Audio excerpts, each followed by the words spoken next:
Nežinau, visų pirmiausia, tai man tai įsimintina, nes tai yra mano pirmasis sezonas Lėlėje, kuriuo labai džiaugiuosi, nes pakankamai viskas sklandžiai praėjo, nes turėjome ir svečių, turėjome Edith Piaf, spektaklis lankėsi pas mus, kur turėjom galimybę parodyti, koks gali būti tas lėlių ir objektų teatras kitoks, koks jis gali būti įdomus ne tik mažiesiam, bet ir suaugusiem.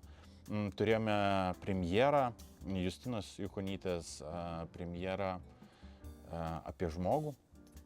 Tai tarsi antroji dalis buvo, nes pirmoji dalis jos buvo spektaklis apie pasaulį, o dabar apie žmogų. Tai buvo mūsų patiem mažiausiam teatro žiūrovam ir lankytojam, ar ne. Labai džiaugiuosi, kad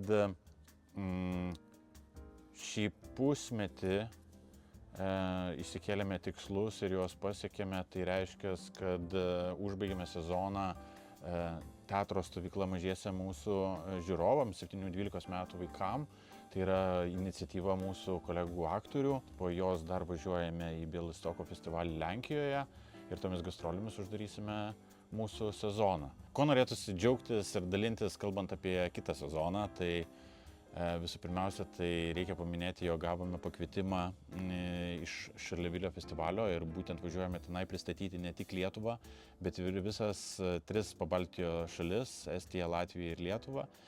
Už Lietuvą įmamės lyderystės mes, ar ne, kad išvažiuotų ne tik tai mūsų teatras, bet ir kolegos iš Kauno, Kauno Lėlių teatras ir nevyriausybiniai teatrai. Tenai turėsime ir parodą, ir pristatymą apie mūsų teatrus. Šarlevilis tai yra didžiulis festivalis, galima sakyti, lėlininkų mekai, kurį susirenka geriausi lėlių ir objektų teatrai pristatyti savo naujausius darbus. Tai gavę esam pakvietimą sudalyvauti tenai pagrindinėje programoje ir su spektakliu Pasirinkimas.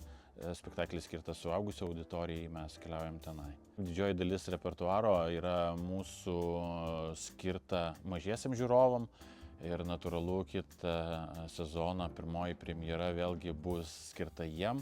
Tai yra Mergaitė su šautuvu, Mariaus Marcinkevičiaus ir Linos Itagaki knyga virs spektakliu. Kuo labai džiaugiuosi, tai yra mūsų bendras projektas su birutietėm, tam tikra pilietiškumo pamoka. Paskui seks Karolinos Chomičios spektaklis Sakmė apie aiščius ir pirmąjį pusmetį sezoną užbaigsime Rimo Driežio spektakliu 12 brolių juodvarnis lakstančių. Tai repertuaras yra skirtas jiem, bet ir suaugę žmonės gali rasti pas mus spektaklių, kurie maloniai nustebins.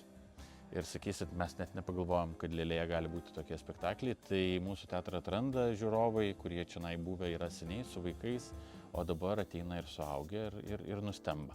Tai kviečiame apsilankyti, jeigu nespėjote šiame sezone, tai visas kitas sezonas yra skirtas jum ir mes lauksime jūsų sugrįžtant pas mus į teatrą.